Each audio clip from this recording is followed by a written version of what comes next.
So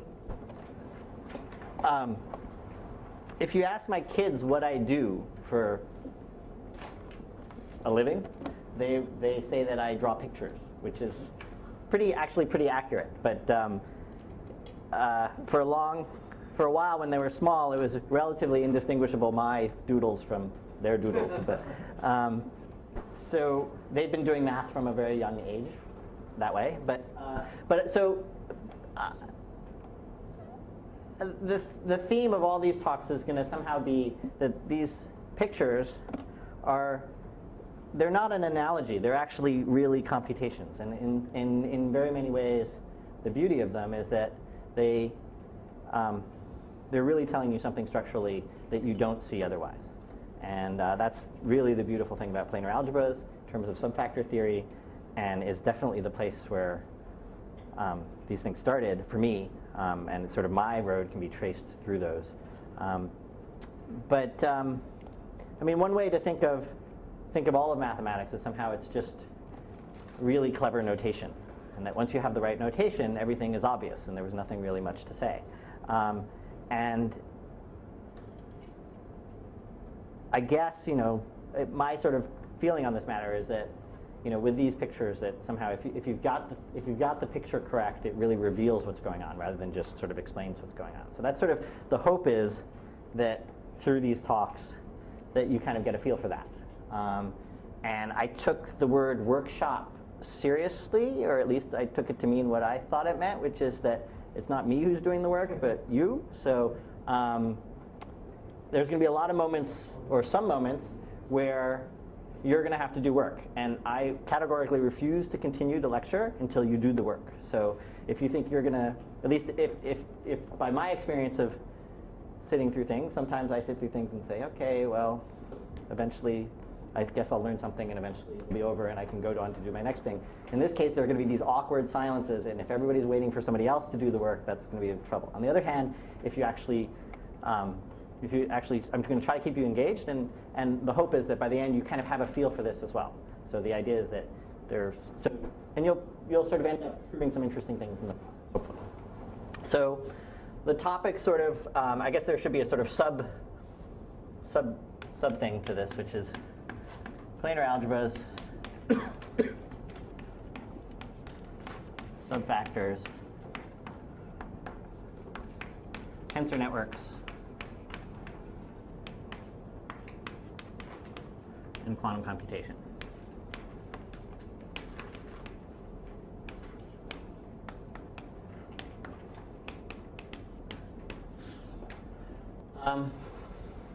And so somehow, right, these are planar algebras and tensor networks are sort of the two visual things in this thing, and planar algebras apply to subfactors, and tensor networks we'll see applies to quantum computation. And I'm not going to make, on this side of things, since you guys are here for a subfactor planar algebras workshop, I'm going to assume very little knowledge about this. So we'll don't be intimidated in any sense. And so I'm actually going to start out by talking about tensor networks, because they're sort of, in some ways, they're very concrete, and we can sort of work with them right away and sort of get it in things.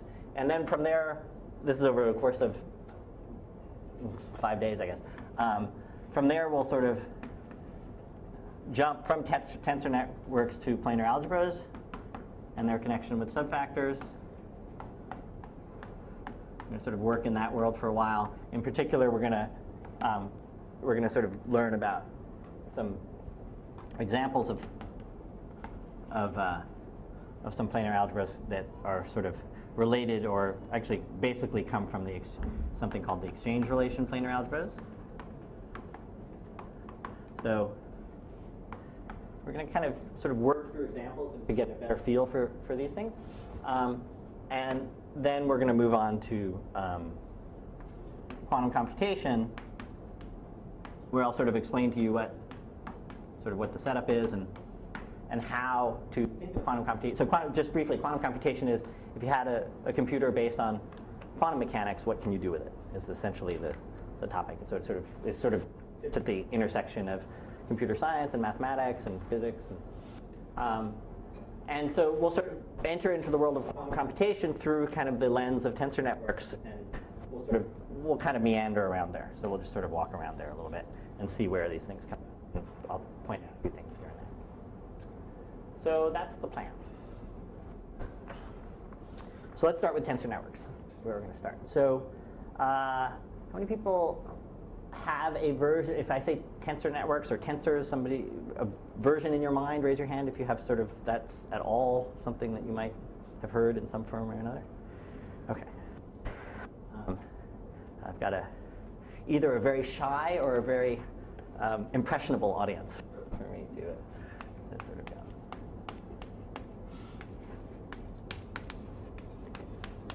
Okay, so consider this to be your introduction to tensor networks.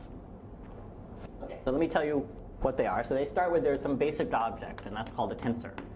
And for me, this is what a tensor is. It's going to be a vertex with some number of edges coming out of it, and I'm going to tell you something about that. Labeled. All right, so this will be, because there are 5 edges coming out, we'll call this a 5 tensor.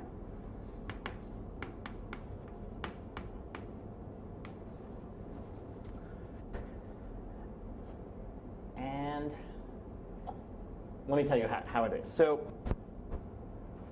each of the edges of this tensor can be labeled. Okay, and so each edge can be labeled.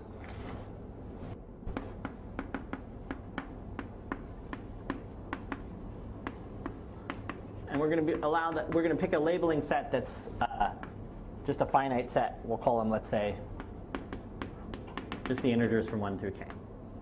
So we're going to allow every edge to be labeled by some number from 1 to k. And when all the edges are labeled,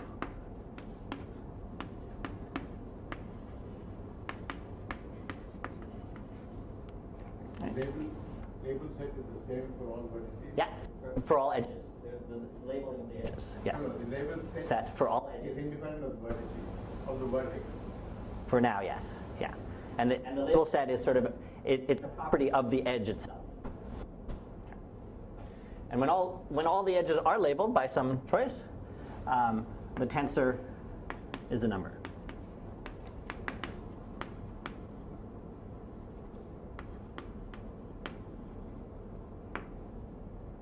So, for instance,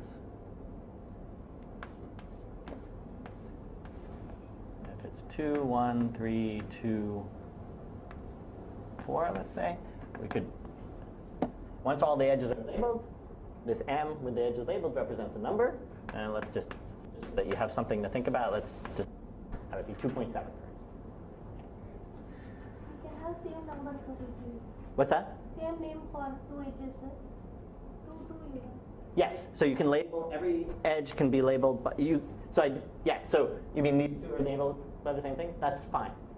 So each edge can be labeled by 1 through k, and they can have repetition if they want. You can repeat.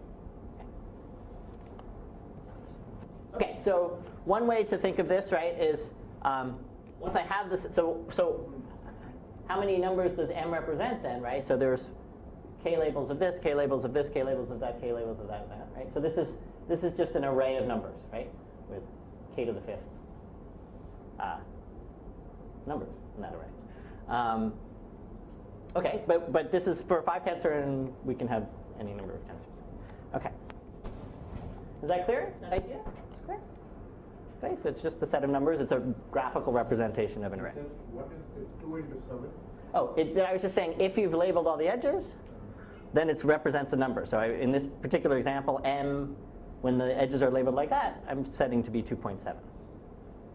Okay? It could be that. It could be anything, right? It could be anything. I was just trying to give an example. So the point is that m, like this, is an array, but once you label all of them, it actually represents a number.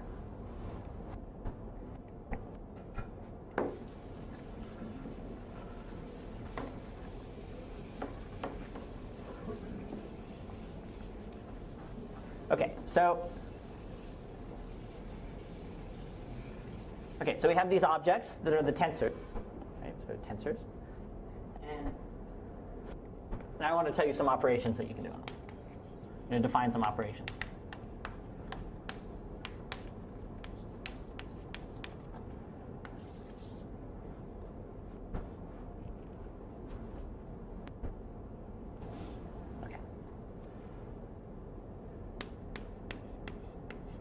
first is going to be a product.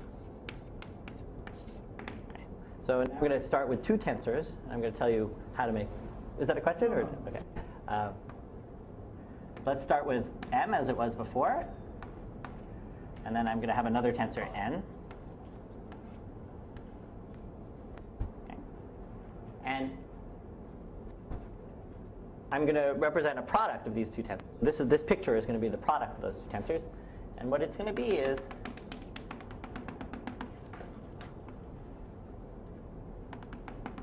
maybe I should sort of color chalk.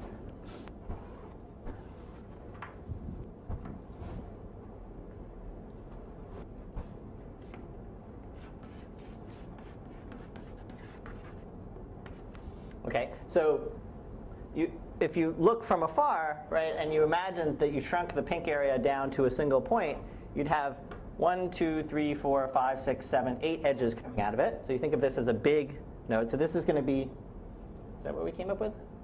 5 plus 3 is 8, yeah. Okay. So this is going to be an 8 tensor. Okay. So I should think of it, right, as just a single dot with 8 things coming out. See if I can put them approximately in the same spot.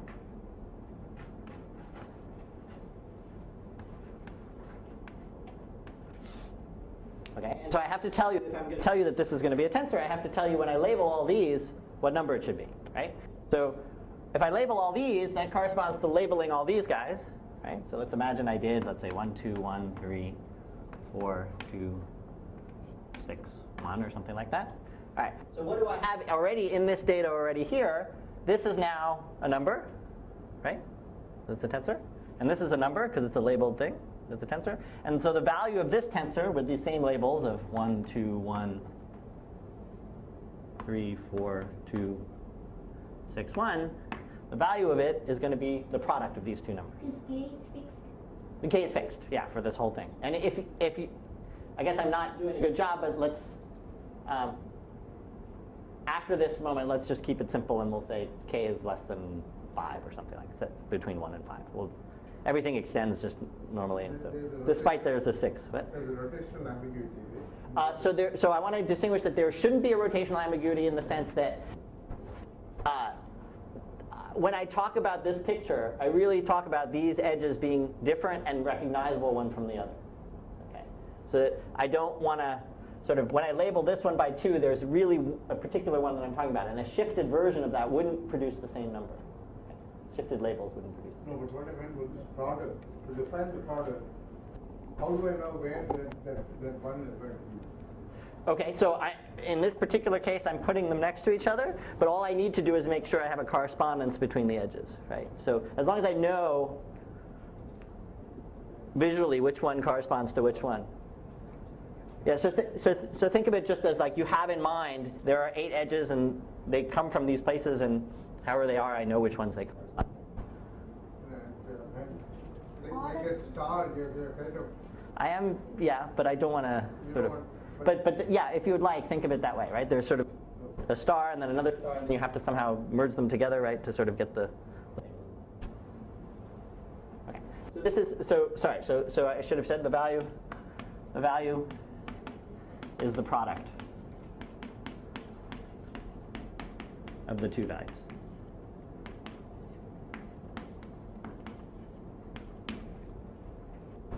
Okay, is that... If there's something not clear now, you better stop me now, okay? Because it's only going to... Is it order preserving, sir? I'm sorry? The order.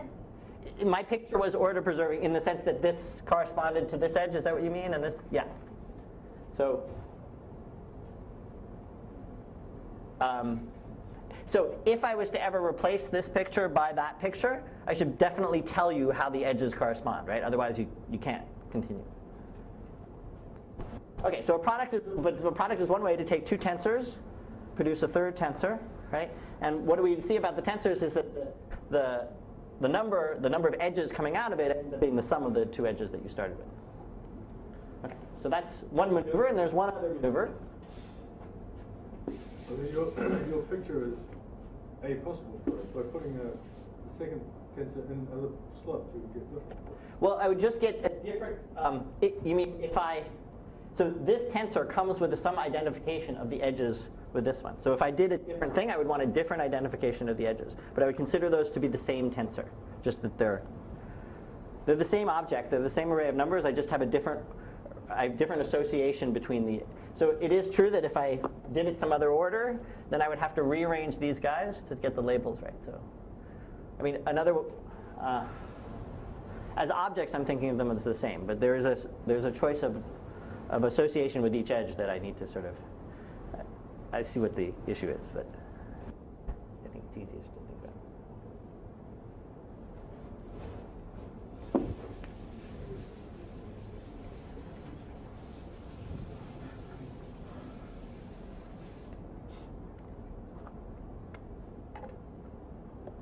Okay, so the second operation I want to talk about is contraction. This is another way of taking two tensors and producing another one. And in this case, I'm going to start again with n, which looks like this. And n. So I'm going to do something different with them now. What I'm going to do is I'm going to draw a new picture. This is m and this is n. And I'm going to connect this edge to that edge.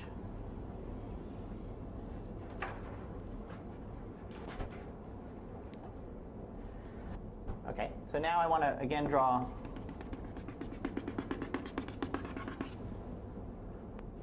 thing. And again, the stuff inside the pink I'm going to think of as a single edge, a single node. So I'm going to get the outcome I'm going to get. This is just a definition, right? So the outcome I'm going to get is a 1, 2, 3, 4, 5, 6 tensor. And I'm going to draw the edges in the order that they appear. Okay. And so now I have to tell you, for this to be a definition, I have to tell you when I label these guys, what number I should associate with it. So let's label them.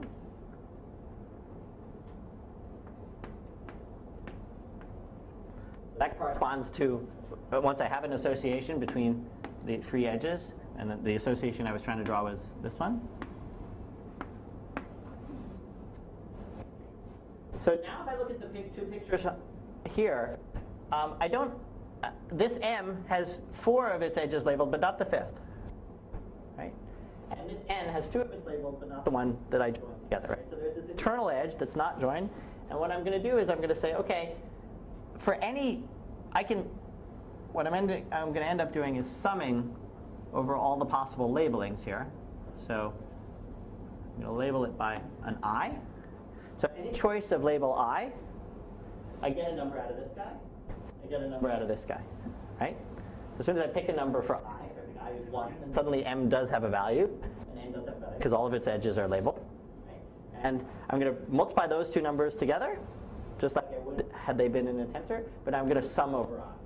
So this is going to be the sum over the labeling of the internal edge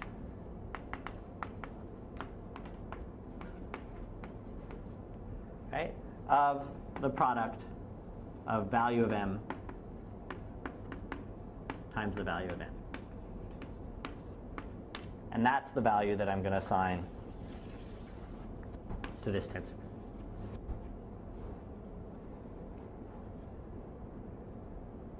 So just sort of structurally, does that make sense to you? So, if I put a 1 here, then this comes out to be a number, this comes out to be a number, I multiply those two numbers together.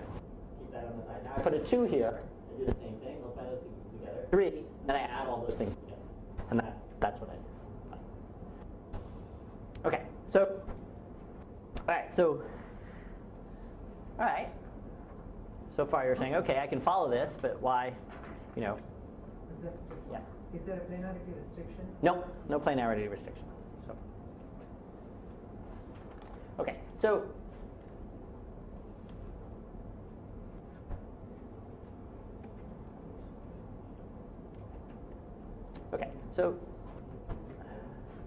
can people see if I write over here? Is this okay?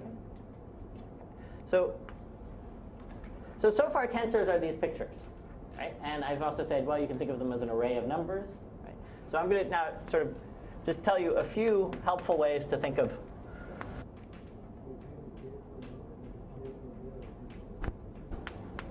tensors. So we'll still stick with our favorite. Actually, no, we'll now go to one that's slightly smaller. Okay. So the first view of tensors is going to be to view them as vectors in a space. So first I have to tell you what space we're talking about. So let's let H be a space whose dimension is exactly the number of labels. Okay. So in this case, let's see. So it would be K is what we did in general. Okay. So H is just going to be the finite dimensional space. Okay, things. And let's think of it as having a basis E1, a fixed basis E1 through Ek. Orthonormal basis. Okay, so let's sort of hold on to that separately. We just have a k-dimensional space with some standard basis on it. Okay. So now I want to identify, so I'm going to identify this tensor n as a vector, where as a vector in H 3 times. So H tensor, H tensor, H. Okay, and this 3, and we'll see in a second. So, okay, so let me tell you how it is. Well, I'm going to identify each H with one copy of the edges. So let's say this one with this copy, this one with this copy, this one with this copy. Okay. And now the vector that I'm going to associate with n is going to be the sum over, expressed in terms of this basis, EI tensor EJ tensor EK. But some other thing, K is fixed. Oh, sure. Good. Thank you. L. Okay. And these are, they look like sums with their tensors. Okay. And what am I going to put here? I'm going to put the value of n. Somebody should have guessed by now, right? When this guy is labeled by I, this guy is labeled by J, and this guy is labeled by K. K. Oh, L. Thanks. Sorry, can you read that? Okay, so if I label this by I, J, and K, a number pops out. That's going to be the coefficient in front of the EI tensor, EJ tensor, EK location. Okay, so pretty simple. So I've got this array of numbers. I've got, on the other hand, I've got a basis for H tensor, H tensor. N of this picture. So this, actually I shouldn't have done N of this picture. I can just put, let me try erasing and trying to write somewhat neatly. So if I actually put the tensor in there with the edges labeled,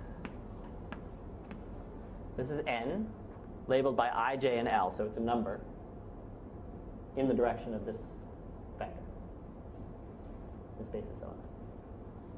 Is that okay, Sundar? So there's something or other factorial ways of doing that. You could choose to identify that. Yeah, so I've picked, so yes, exactly. So with this identification, which I just did, right? So given an, okay, so yeah, it's not as, I can identify it with many different vectors. Okay? Once I have assigned, but I'm going to have a sort of standard, some way of assigning to each copy of H one of the edges. And once I've done that, right, then this becomes some unique vector given by this process. Yeah. So I could have, instead of identifying this guy with H, I could have identified a different one with H. Does that make sense? Or not really? Yeah, no? So again, here's what I do, right? For each edge, I associate a copy of H, and I think of n as a vector in H tensor, H tensor, H. And how do I think of it that way? Is if I pick a basis element, EI tensor, EJ tensor, EL, I imagine that to be the coefficient with that to be, if I've labeled the edge that I've associated with this copy of h, I, the edge that I've associated with this copy of h, j, and the other one with k.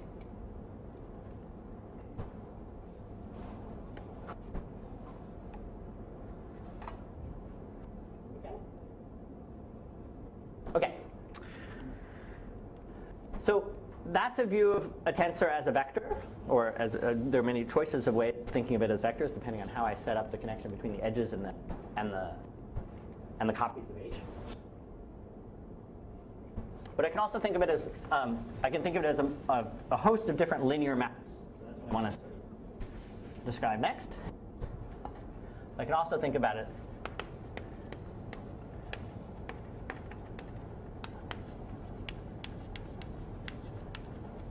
so maybe I should have said here, instead of, well, as vectors, I did use both. So tensor as linear maps.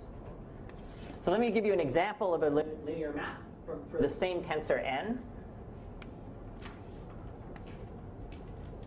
Okay.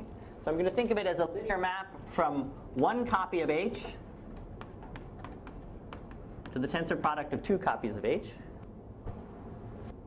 And again, I want to, this is going to be one of a bunch of linear maps, and I'm going to identify one of the edges with this copy of h, and the remaining two edges in a particular order with this copy of h, and this copy of h.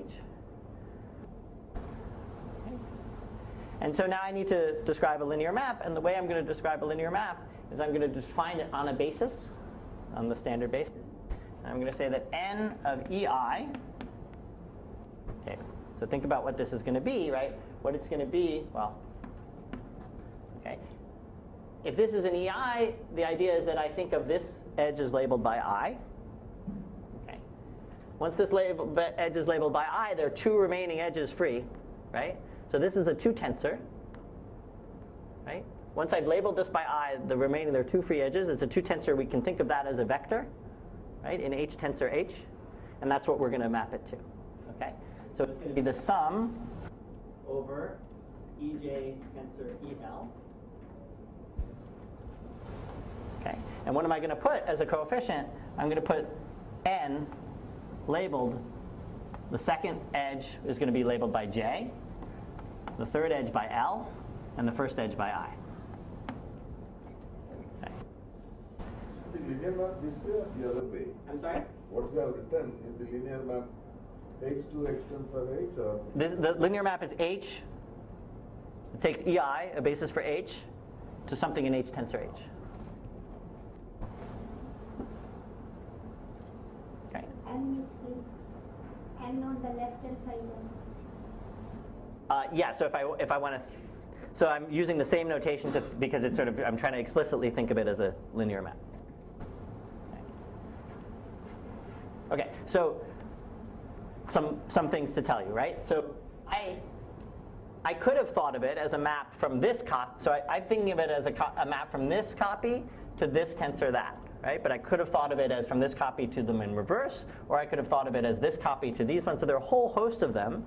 And it's not only just H to H tensor H, right? I could have done H tensor H to H, right? I could have started with these two and gone to that one, and et cetera. And for that matter, I could have started with H tensor H and mapped it into the complex numbers, which is the normal array kind of thing. Or I could have started with just mapping the identity to, I could have gone from the complex numbers to H tensor H, which is actually that identification. So there, it maps the identity to the vector that I thought of. Okay, so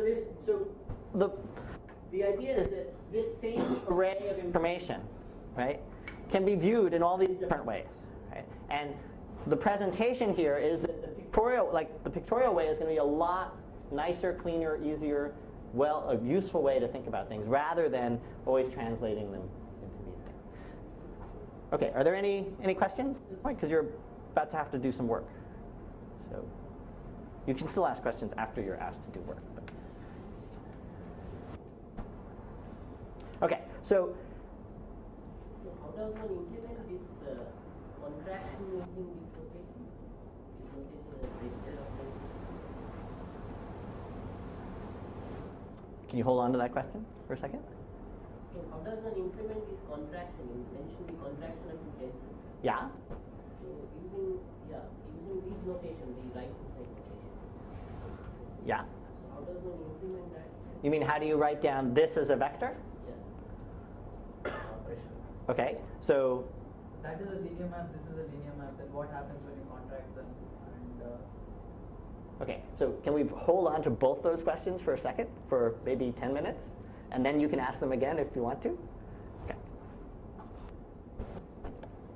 All right. So.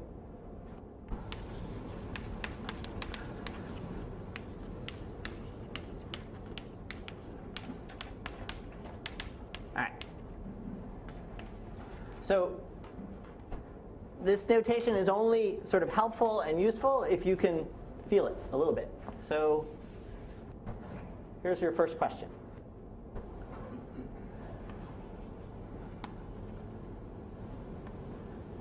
And again, as with Vaughn, it's going to be some people will already know the answer to this and others won't, but I'm going to hold out for the people who don't. So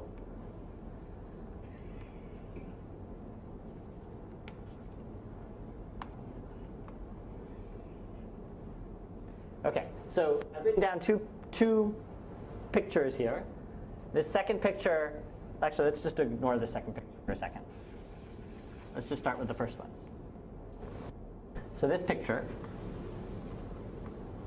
and what I'm going to ask you is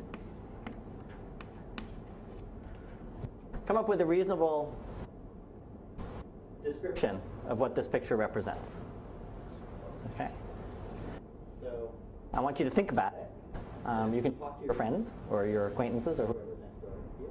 But what I would like is some sort of, if these pictures are going to be meaningful for something, then one of the things that we want to be able to do is encode natural things that we do. So the first question is, I'm giving you a hint, this is something natural that you might do, so why don't you think about what it is. Find with no attachment? What's that? Just a dot with no attachment. No, this is, so in the end, right, this was what is this picture represents? It represented two tensors, one tensors, that were then contracted together, right? There was this action of contraction, which was joining the edge. So that's what we just did. We just did two one tensors, and we contracted them. So that's now a zero tensor, which will be a scalar, right? And I want an interpretation of that. Don't blurt out the edge to ruin it for everybody else, okay? Just sort of think about it for a few minutes, and maybe in a few minutes I'll ask how many people have an understanding of that, and do it that way.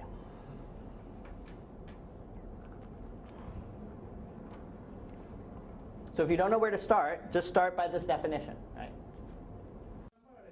It sits in as complex numbers. It's a complex number, so it is not enough. So is orient this thing? But let's just think about it as real for the moment. The answer will be nicer if it's real.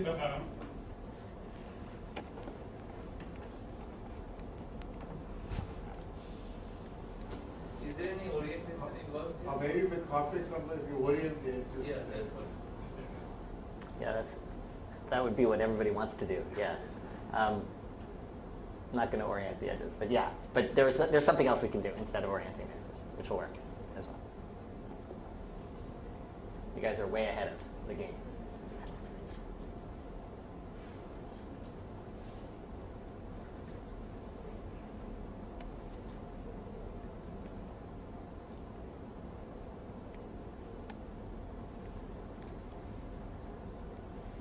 How many people feel like they have some version of an answer? Raise your hand, please. That's not enough. We can't go on. So start. If you see somebody near you raising your hand, start talking to them. I need 50% of people raising their hands. So.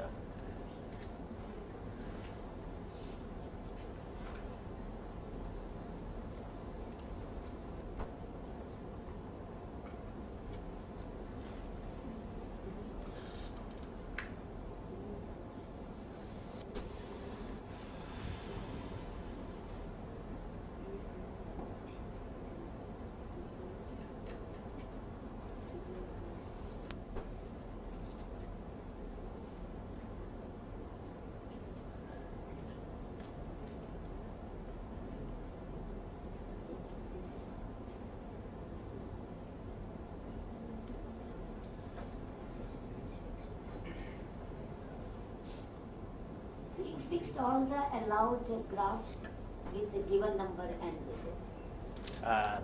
Say that again? On the right hand side when you sum, that means you already have a set of such graphs fixed for you. In this, Yes. so in this case, let's see. So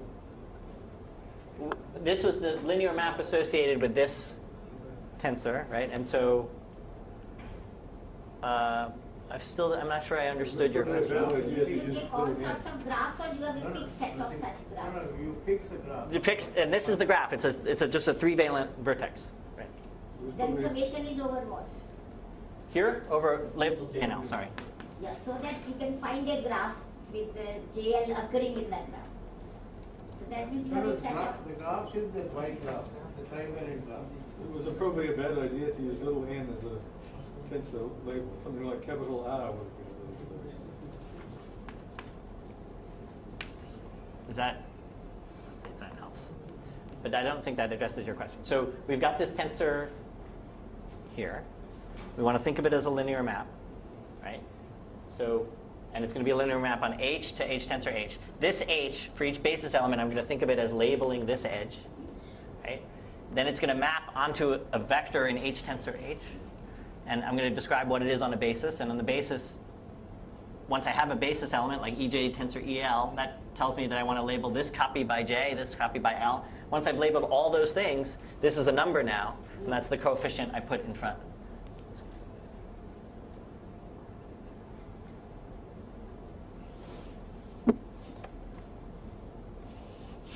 Right, so how about this question again?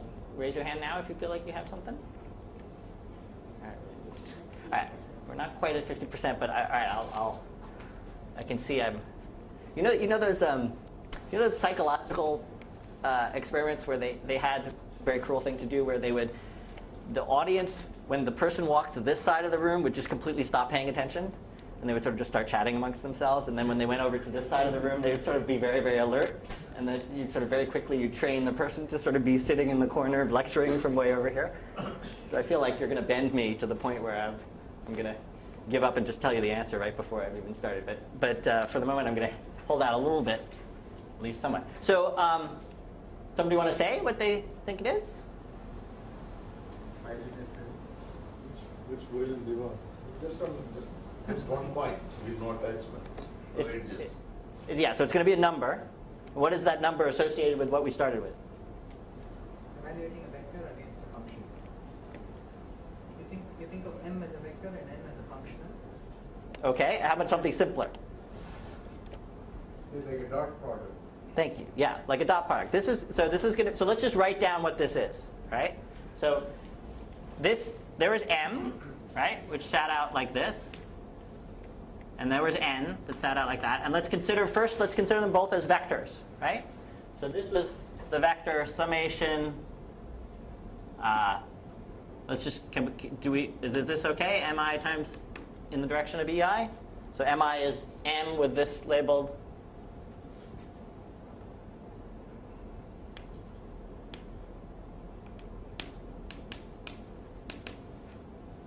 Okay. And this was the vector summation ni ei.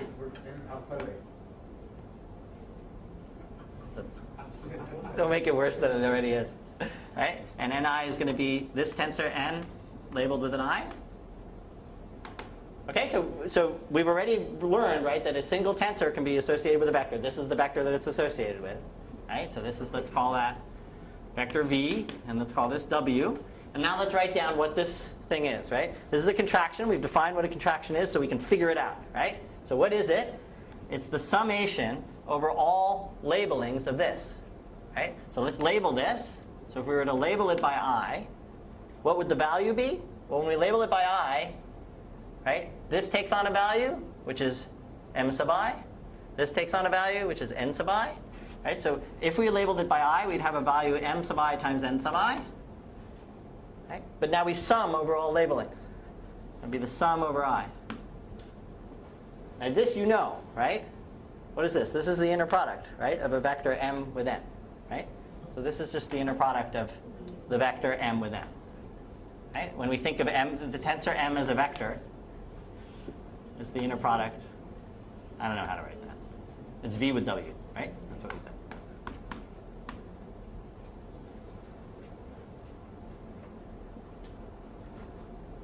Yeah? Is confusion still reign, or are we okay now at this point? Okay. Okay, so we just evaluated this picture. We wrote down what it was. It turns out to be the inner product between the two pieces, right? So now we understand how to do inner products, right? If we have a vector, we stick them together to do inner products, right?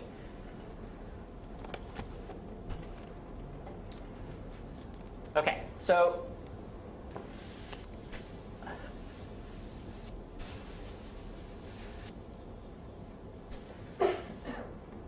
let me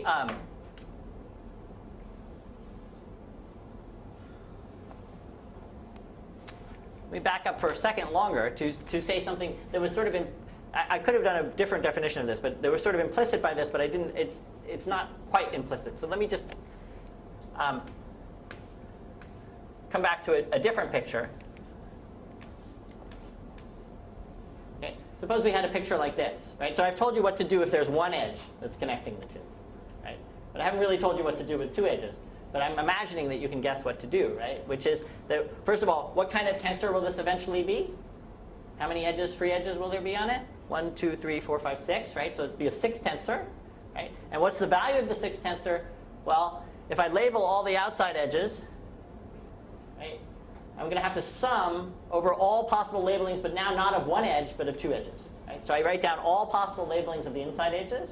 Right? So that'll be a sum of not k things, but k squared things. Okay, but you get the picture. Yeah, does that make sense to you? All right.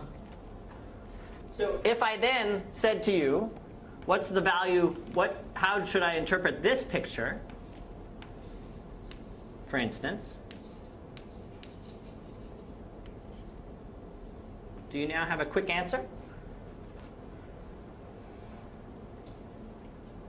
Well, so you'd say, okay, this picture looks a little bit like that picture, right? Maybe I should have used different letters so you don't get confused. D and E. Okay. So, well, this picture looks like that picture in the sense that there are no free edges left, right? And, well, before it was an inner product, so, hey, probably it's an inner product, right? So what is it going to be an inner product of? There got to be two vectors floating around, right, that it's going to be an inner product of. So let's just think of it as, let's make a cut here, right? So D, we can think of as a vector on H tensor H tensor H. Right? E can be thought of, and if I identify them in the same order, H tensor H tensor H. And if I do that, and I do this, right, then this represents the inner product of D and E when I think of D and E as vectors in that order. Okay? Is that all right? Okay. So here's my next question.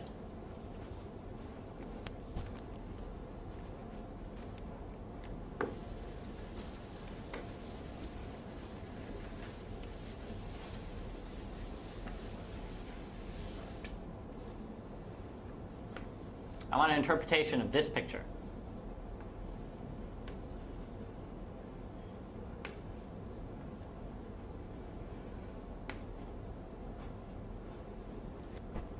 Okay. So if you don't know where to start on this, let's just write down. All you have to do is write, this is some sort of contraction of two tensors. So the place to start would be to write down the expression and then try to understand, is this expression something that you've seen before in some version or another?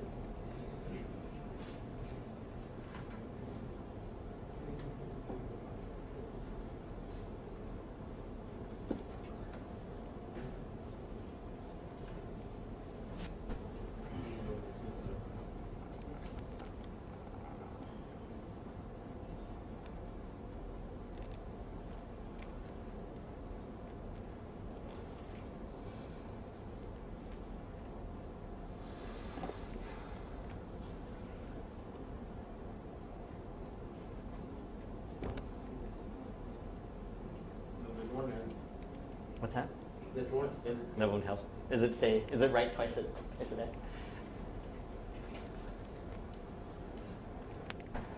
You want to follow? I have one. I just had it on stop. What is it? 12? That's great too. And we started at 11:30.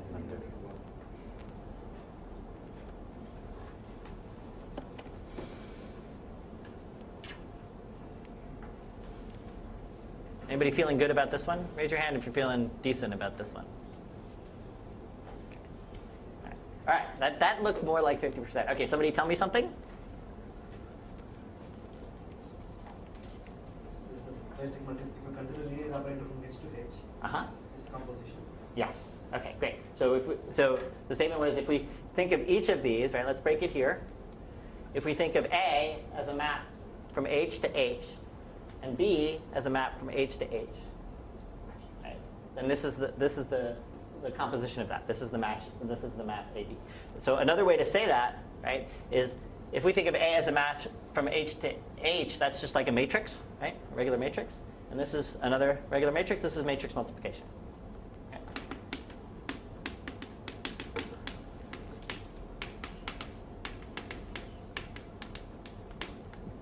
Okay. Or as was said, it's a composition of linear maps.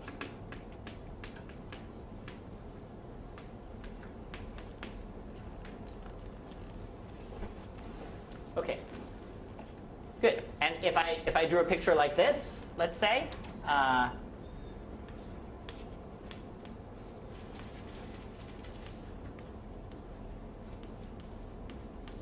X and Y, okay, we can think of that as a composition of linear maps. But in this case, also we could also think of it as matrix multiplication, right? But to do that, we have to interpret. We first have to interpret each tensor as a matrix. And so in this case, we would interpret, there are many choices of ways of doing that, but in this case, we would think of it as a map from H tensor H tensor H to H tensor H tensor H, right, in that order. And the same thing with Y in those orders. Okay? So now when you see sort of these pictures with these pieces put together, you can think of them as in these different ways. All right. So we've got inner product, we've got matrix multiplication. So here's my next picture.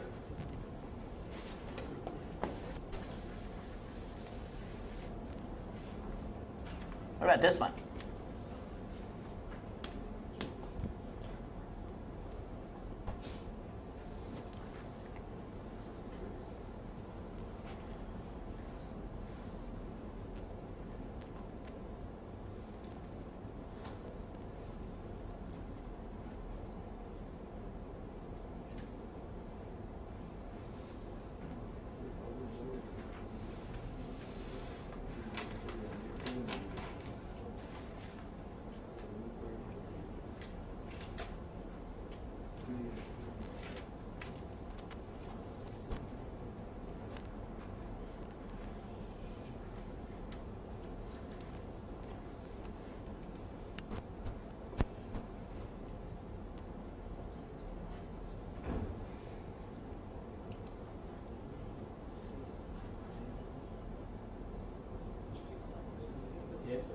Let me ask, in this picture, suppose there were only two in the middle. Only two in the middle, yes. Is there a good interpretation for that? Yeah. So then we would have to go to composition of linear maps, where we would think of X as a map from H tensor H tensor H to H tensor H, and Y as a different linear map from H tensor H to H tensor H tensor H. But that's right. How many people feeling good about this one?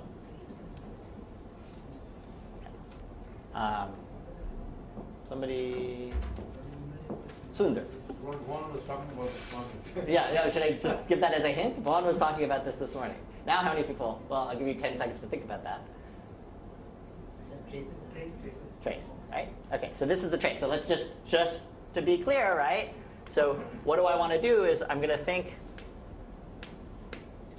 of A as a map from here to here, okay? Or as a matrix, right? And then what does this do, right? So if A was a matrix, then it would have sort of these ij entries, right? The ij entry of A, the ijth entry of A would be this picture with I labeled here and J labeled there. Okay. But if I join these two together, what am I insisting on? I sum over all possible labelings of this edge. Right? So I sum over I. But an I labeling of the edge, well, that says that the top has to be labeled by I and the bottom has to be labeled by I. So this ends up being the calculation summation of I. Trace. Right?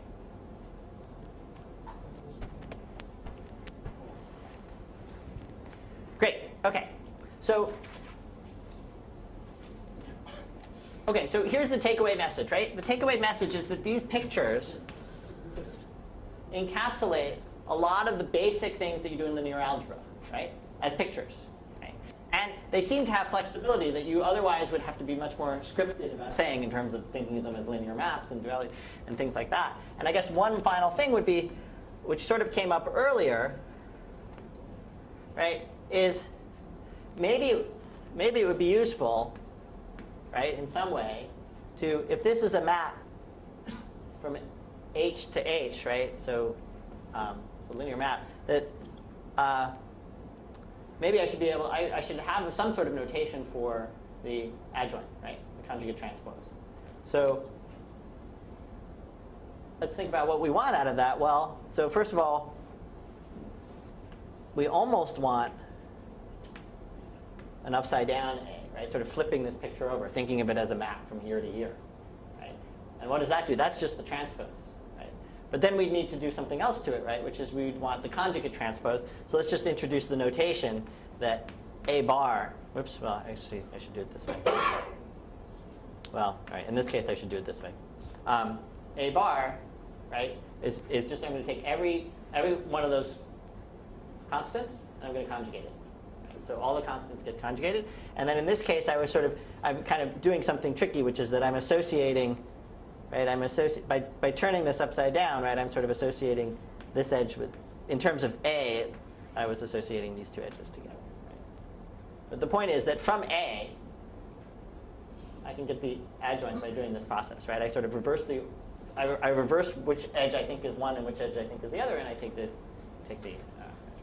okay, so the major big point is that this encapsulates a lot of what's going on in linear algebra.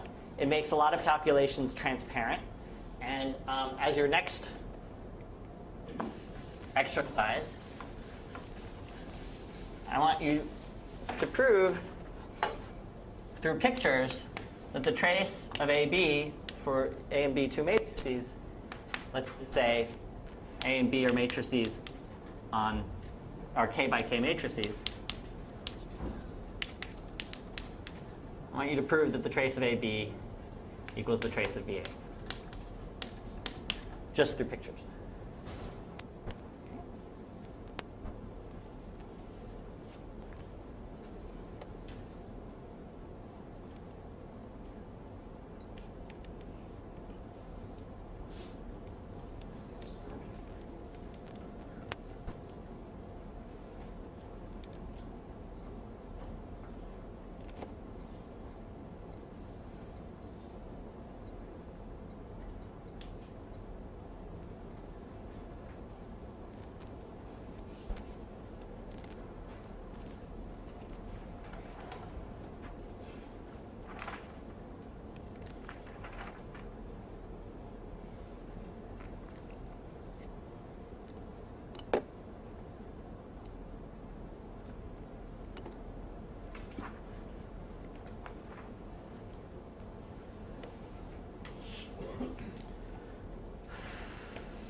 How many people have it? Something? Raise your hand, please. Okay, keep working. Start talking to each other.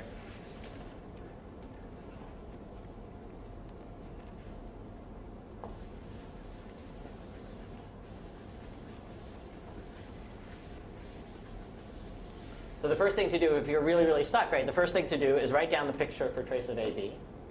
And the next thing to do is write down the picture for trace of BA.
right, how many people have a, raise your hand now? We're not making too much progress. It's just these two X pictures, like one in. It's going to be two pictures. They're going to look rather similar. Right. Okay, let's do it. Right? So trace of AB. So I want to think of A as a matrix, right? So how do I do that? I draw a picture like this. Right? And it's a linear operator from here to here. And then A times B, I've done that already, right? That's composition, right? So what do? I put a B down here. Trace, done that, right? This is now a linear map from here to here. I know how to do the trace. That's what we just did. That's this.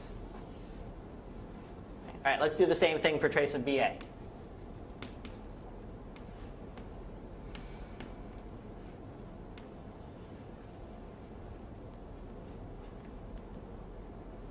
Okay. Well, they're not quite the same, but on the other hand, did it matter that I put B here? Let's just bring it down to the bottom, right? That doesn't change anything. This contraction wasn't based on where geometrically I put things, right? All right, well, let's keep going. Let's bring it over to here on the side. Let's keep going, traveling up, right? So travel up to here and come back around. And I've got B over here. And that's that picture.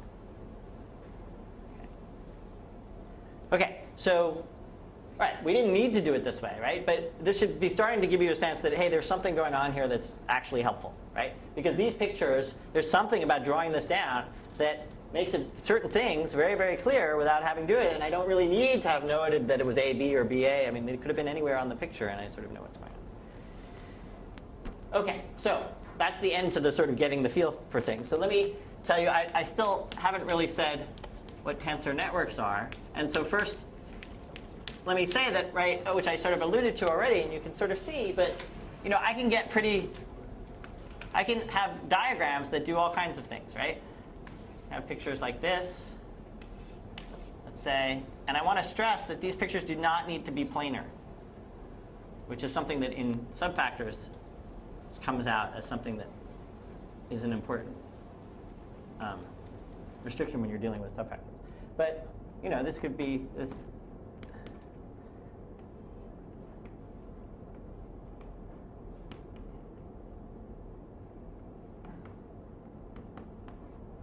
Okay, this is an example of something that I could do with a combination of, all right, so what is this, right? These are a whole bunch of individual tensors, and then they're contracted along certain edges, right? And so what is the value of this? So what is this new thing, right? Remember how we think of it. It is, again, a tensor, right? The number of free edges in this case is 1, 2, 3, 4, so it's going to be a tensor on 4 things. If I label these 4 edges, I should get out a number. What number do I get out is I sum over all internal labels. So in this case, I have to label, all internal labels means labeling each of these edges. But once I've labeled each of these edges, every individual one is labeled all the way around. So it's a number. I product up all those numbers, and then I sum that up. And so it's a sum over all internal edges of the product of the value of the tensors.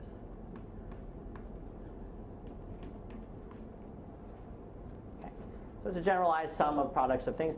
And something hidden in here, right, which it is fairly obvious, but pictorially, but not necessarily if you wrote it down, was that there was composition and there was contraction, right, that I described. You can define this, sorry, there was not composition, there was product and contraction, right? You can define this as producting a bunch of these guys together and then starting to contract over edges, or I could have producted some of them together, contracted over those edges, separately producted over others, contracted over those edges, then put them together and contracted. And it doesn't matter what order, right? All of it comes down to this evaluation in the end. Okay? And that's very important, that it doesn't matter what order I do them, because that allows me to think about, you know, the trace of AB is first the contraction, which means a composition, and then the trace and all these other things. But so hidden in there is the fact that it doesn't matter what order. And for the most part, if I say, for the most part, tensor networks, when I say, let's just say, when I talk about the value of a tensor network,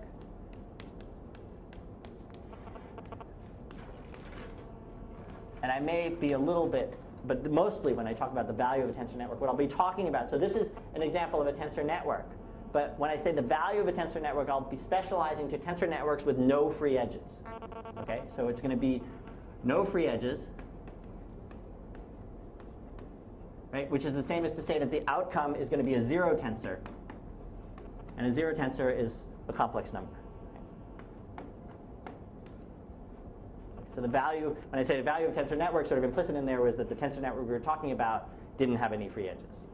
Or if you'd like, just from now on, whenever you hear tensor networks and I don't talk about free edges, specifically free edges, there'll be none, and so it's going to be a number. Okay, so tensor networks themselves encode a lot of interesting things. You can sort of imagine they're geometric, somewhat. They can be sort of written down. There should be all these graph theoretical things that tensor networks can do interesting things with. And so here's your next exercise, or two of them. So I want you to design a tensor network.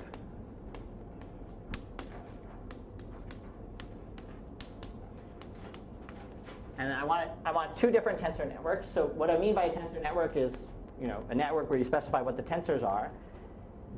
And I want you to design one that counts the number of perfect matchings in a graph.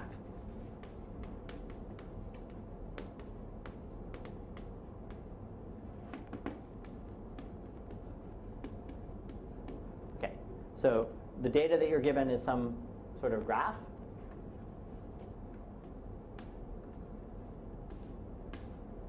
That's a pretty simple one, but imagine you just have a graph specified by vertices and edges. Okay, and what a perfect matchings is you pairwise match them up in a way so that essentially it's a choice of edges on the graph so that and we want to, in my moment of not being able to express myself clearly.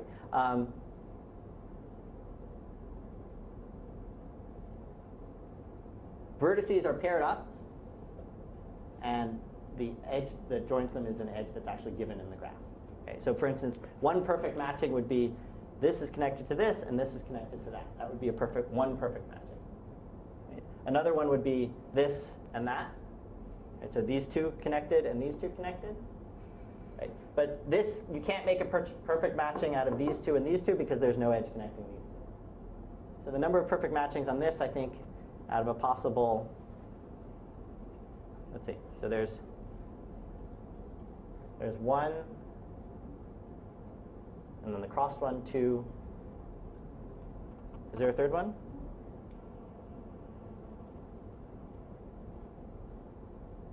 No, yeah, so there are two. So in this case, the number of perfect matchings would be two. Okay. So what I want you to do is design a tensor network based on the graph whose value of the tensor network is exactly the number of perfect matchings. And then for those of you who blister through that example, I want you to define a tensor network that counts the number of three colorings in a graph. Colorings in a, let's say, in a map, in a picture. So what I mean is you've got some set of countries,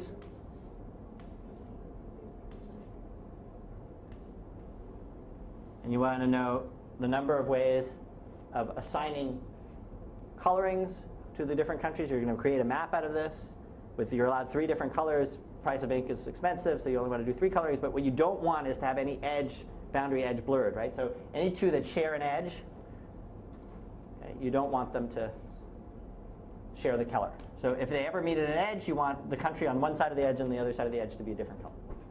Okay? And you want to know the number of different ways of doing that for a given description of a given map. So those are the two questions. Great. So maybe you can combine that with a 5-minute break right now. So combine thinking and breaking, and I'll pause for 5 minutes. And if you're totally zoned out, that's fine, or you can think about these problems, one or the other.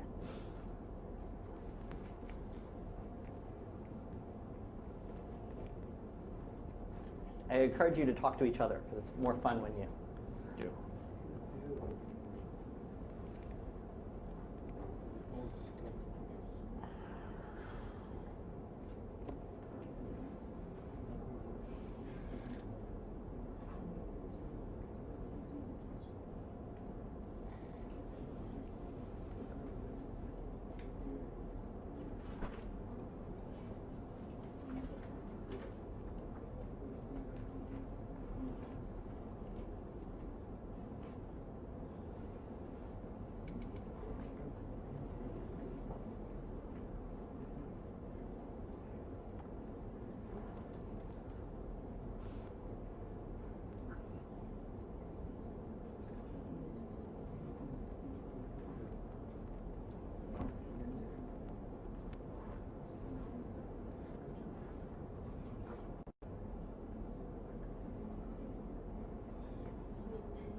positive and negative numbers to the labeling set? For the labeling set, as long as it's a finite set of numbers, you can.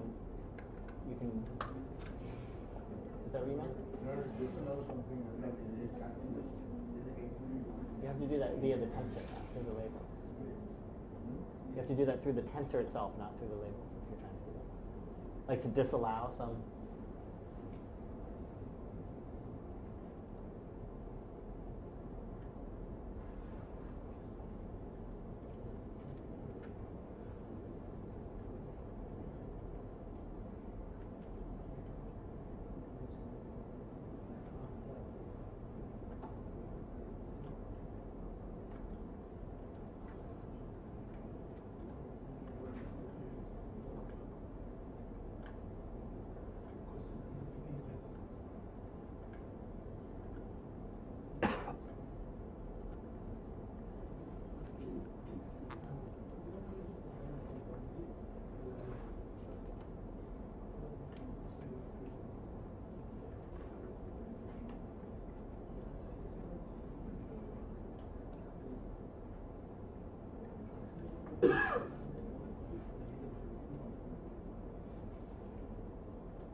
Can we go back to vector form? I'm sorry? That is h is c raised to number of labels, and even into ek is a basis for that. And then vectors are Elements of. this is n of ijl, ei tensor ej. So where is the vector line? Oh, let me see which. I've forgotten the example I used to. H is c raised to, that is number of labels. Right, so that means h is c raised to k. K is fixed. sorry, that should have been the, yeah, no, that's right, yeah, so k is fixed, right? And then we have h tensor, h, Right. and v is given by this format. Yeah. So where is it lying now? This is ei. So ei, ej, and k are each basis so of this is each. lying h tensor, h tensor, h. Yes. And this is the number. So my question here is the same. After, you have assigned the tensors have assigned numbers. Right. So all sorts of numbers are assigned to them. Right, so a single tensor has k, in this case, k cubed numbers Yes. assigned to it. Okay. Right. So all sorts of numbers are assigned to them. Right. You do not fix any subset of them. No. No. Oh, I No. see. So that so is totally free. it's totally free to be any set of array of numbers at all. But once I fix a set of array, that's what I'm calling n, Okay. some fixed. Okay. Thank you. How are we doing? Anybody have a answer to the first? Would anybody like to think about it some more? Or should we? Why don't you give it to me tomorrow? You want to give it to it for you tomorrow? Or maybe should I? Should we? All right. How about we'll do a compromise, which is we'll start to talk about the first one, and let's go through the first one and then give the second one for tomorrow or something like that. That's good. So that way. Well, I don't know. Will people work on it between today and tomorrow? Or not tomorrow? Wednesday. You've got 48 hours, which is just time enough to forget everything. So, okay. So let's figure out. Let's just go through this a little bit slowly, right? So first of all, here's a pretty good question. Right, I can give a hint, let's say, which is you had to make a decision, right, among other things, about how many labels to put, right? And what's that? 2. 2. 2. Okay, so 2 labelings. And what do you think? So what do you think those labelings are going to suggest? So if I have, so first of all, I should say that the tensor, the graph of the network is going to be the same as the graph of the graph. Okay, so that's the first thing, right? So we've got a graph here. Let's just keep using this one. I'm going to reveal the following information, which is that the actual tensor networks is going to be represented on the same graph. So there are just going to be these 4 tensors. And Vaughan suggested, perhaps because he has inside information or insight, that there should be 2 labels. So let's call them, let's say, instead of 1 and 2, let's call them 0 and 1, for reasons that will be revealed in a minute. Okay? And we want to assign meaning to 0 and 1. Right? So if an edge is labeled by a 0, what do you think that should mean?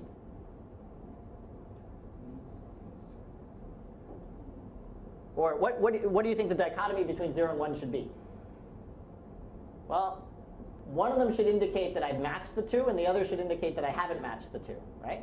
Okay, that seems like a reasonable place to start, right? So let's just label all of them by 0s and 1s, and then let's try to figure out how we figure out which labelings are actual matchings and which labelings are not actual matchings, okay? So here I've got an example where I labeled the edges these. So 0, remember, means you imagine that there's no edge there, right? And 1 means that there is an edge there. Is this a perfect matching? So we have to remember that for all the non-combinatorics, we have to remember what perfect matching means. Right? So here's what we've got left once we remove all the zeros. Perfect matching, remember, there are 4 nodes, right? Perfect matching means there are sets in pairs. Are these in pairs? Connected in pairs? No, they're not, right? Okay, why aren't they? Show me something that tells me that they're not in pairs. There's an empty vertex, right? There's an empty vertex. This vertex isn't in a matching, right? That's bad. That won't count for a perfect matching. So what does that mean is that I should have a tensor, right, that returns a value. If this tensor returned a value of 0 when it was isolated like that, that would make the whole labeling count for 0, right? Once one tensor is 0, the whole labeling will be 0, and so it won't be counted as a good one, right? So so what's the rule here that we would, in an effort to isolate them? What's the rule that we would want out of a tensor, right? We would want the value to be 0 if what? All the labels were 0, right? Because if all the labels were 0 around it, right, that would mean that it's an isolated vertex, hasn't been matched with anybody, right? So it couldn't be, the whole thing couldn't be a possible matching, right? Okay. Is there another place you could point to for that particular labeling, for which you could also say, hey, this is not a perfect matching? So suppose you didn't see this. Is there another spot that you can tell locally it's violated?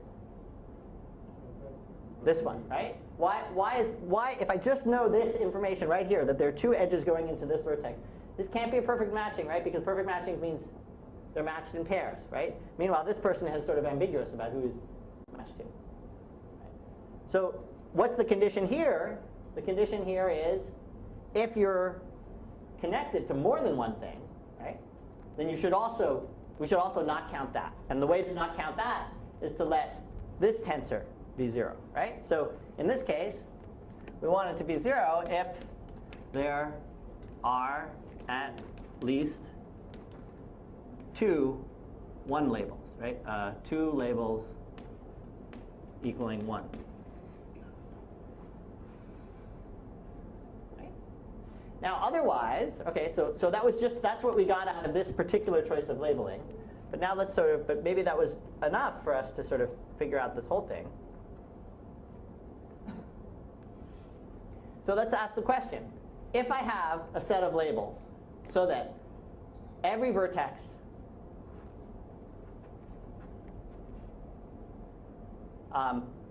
doesn't have all labels 0 and doesn't have at least 2 labels of 1. By the way, what does that mean? If it doesn't have either of those 2 things, what does it have? It has exactly 1 labeling. So if I have every vertex have exactly 1 label by 1, is that going to be a perfect matching? So think about a graph, right? Zeros and ones. Every vertex has exactly 1, 1 coming out of it. Right? That's a perfect matching, right? So, okay. So if it's a perfect matching, if the labels was a perfect matching, what would I want the value of this tensor to be? I'd want to count it, right? And I want to count it once. So I'd want the value to be 1, right? So I could make the value 1 by making each of the individual tensors equal to 1, right? And so that's what I do. So, and this is, as you've seen, this is easierly written this way, which is 1 if exactly one label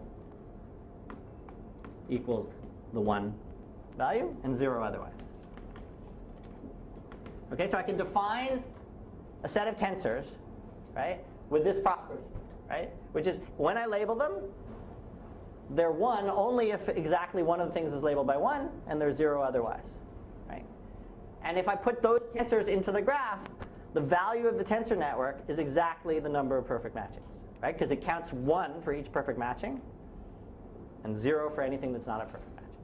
Okay, so that's that example, and I think I will follow Sundar's advice and leave the second one for you to think about. So the first thing, to take a look at the pieces that we put into this place here, right, was that one thing that went on was